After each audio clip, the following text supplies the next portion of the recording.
Sharjah rulers ഓഫീസിന്റെ മുൻ executive സെക്രട്ടറിയും ഗാനരചയിതാവും കവിയുമായ TV ബാലചന്ദ്രൻ എന്ന ബാലചന്ദ്രൻ തെക്കന്മാർ അന്തരിച്ചു.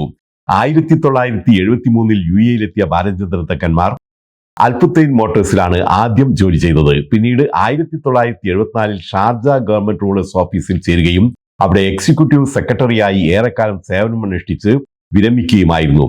2002 ഷാർജ ഗവൺമെന്റിൽ നിന്നും ഏറ്റവും നല്ല ജീവനക്കാരനുള്ള പുരസ്കാരം അദ്ദേഹത്തിന് ലഭിച്ചിട്ടുണ്ട്. ആയുധം, അമീബ എന്നീ ചിത്രങ്ങൾക്ക് ഗാനങ്ങൾ എഴുതി. കണ്ണൂരിലെ ചിറക്കൽ സ്വദേശിയാണ്. പ്രേമജിയാണ് ഭാര്യ. സുഭാഷ്, ഡോക്ടർ സജിത പ്രസാദ് എന്നിവർ മക്കളാണ്. ഇസ്രയേൽ ആക്രമണത്തിൽ കഴിഞ്ഞ വർഷം ഗാസയിൽ പരിക്കേറ്റ 40,000-ഓളം പേർക്ക് ചികിത്സ നൽകിയതായി മെഡിസിൻ സയൻസ് ഫ്രോണ്ടിയേഴ്സ്. പ്രധാനമായും ബോംബിംഗ്, ഷെല്ലിംഗ്, വെടിവെപ്പ് എന്നിവയാണ് പരിക്കുകൾക്ക് കാരണമെന്നും MSF director doctor Tania Hasan വ്യക്തമാക്കി.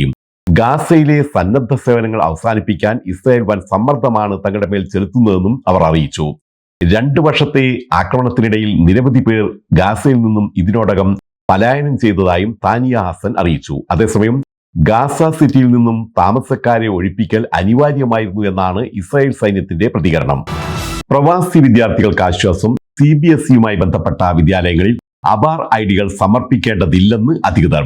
സ്കൂൾ മേധാവികൾക്കായി പുറത്തിറക്കിയ ഏറ്റവും പുതിയ സർക്കുലറിൽ ആണ് ഇക്കാര്യം വ്യക്തമാക്കുന്നത്.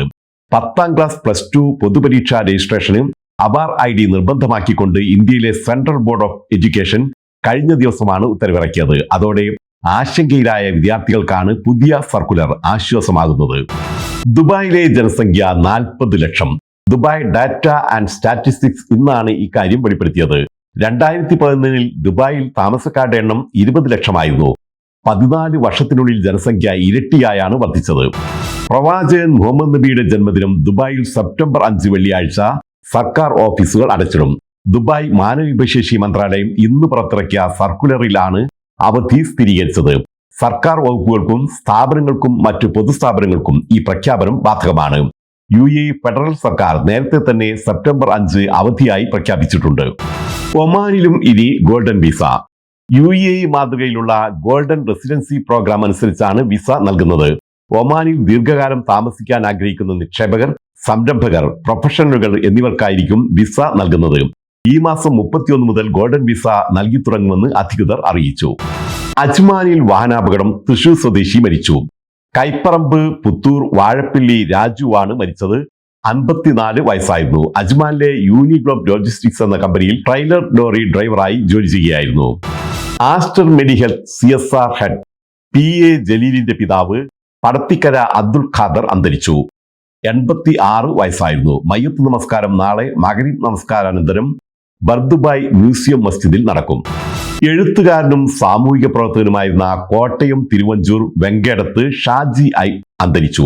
70 വയസ്സായിരുന്നു. കോട്ടയത്ത് വെച്ചുണ്ടായ അപകടത്തെ തുടർന്ന് നട്ടെല്ലിന് പരിക്കേറ്റ് ചികിത്സയിലിരിക്കെയാണ് അന്ത്യം.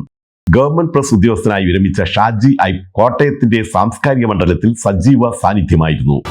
മലപ്പുറം ജില്ലയിലെ ചമ്മാട് റഫീഖ് വലിയാട്ട് അന്തരിച്ചു. 58 വയസ്സായിരുന്നു. തിരൂരങ്ങാടി നഴ്സിംഗ് ഹോം ഉടമയായിരുന്ന റഫീഖ് ഇന്ന് രാവിലെ സുബൈ നമസ്കാരത്തിനിടെ പള്ളിയിൽ കുഴഞ്ഞു വീണ് മരിക്കുകയായിരുന്നു. ചമ്മാട്ടെ ആദ്യകാല പ്രസിദ്ധ ഡോക്ടർ ദമ്പതികളായിരുന്ന ഡോക്ടർ KI സയ്യിദ് മുഹമ്മദിന്റെയും ഡോക്ടർ ആരിഫ ബിയുടെയും മകനാണ്. ചാവക്കാട് പുത്തൻകടപ്പുറം EMS നഗറിൽ താമസിക്കുന്ന AC മൊയ്തീൻ കോയ അന്തരിച്ചു. ഏഷ്യ കപ്പിനുള്ള ഔദ്യോഗിക ടിക്കറ്റുകൾ ഇതുവരെ പുറത്തിറക്കിയിട്ടില്ലെന്ന് ഏഷ്യൻ ക്രിക്കറ്റ് കൗൺസിൽ. നിലവിൽ വിൽപ്പനയിലുള്ള എല്ലാ ടിക്കറ്റുകളും വ്യാജമാണെന്നും അധികൃതർ മുന്നറിയിപ്പ് നൽകി. ഒരു VIP പാസിന് 11,000 ദിർഹത്തിൽ കൂടുതലുള്ള വില കാണിച്ച് ചില വ്യാജ വെബ്സൈറ്റുകൾ നിലവിൽ ഉള്ളതായി ശ്രദ്ധയിൽപ്പെട്ടതിനെ തുടർന്നാണ് ക്രിക്കറ്റ് കൗൺസിൽ ഇക്കാര്യത്തിൽ മുന്നറിയിപ്പ് നൽകിയത്. UAE-യിൽ നടക്കുന്ന T20 ഏഷ്യ കപ്പ് ടൂർണമെന്റിന്റെ ഉദ്ഘാടന മത്സരത്തിൽ സെപ്റ്റംബർ 9 ഹോങ്കോങ് അഫ്ഗാനിസ്ഥാനുമായി ഏറ്റുമുട്ടും. സെപ്റ്റംബർ 14 ഇന്ത്യയും പാകിസ്ഥാനും ഏറ്റുമുട്ടുന്നത്.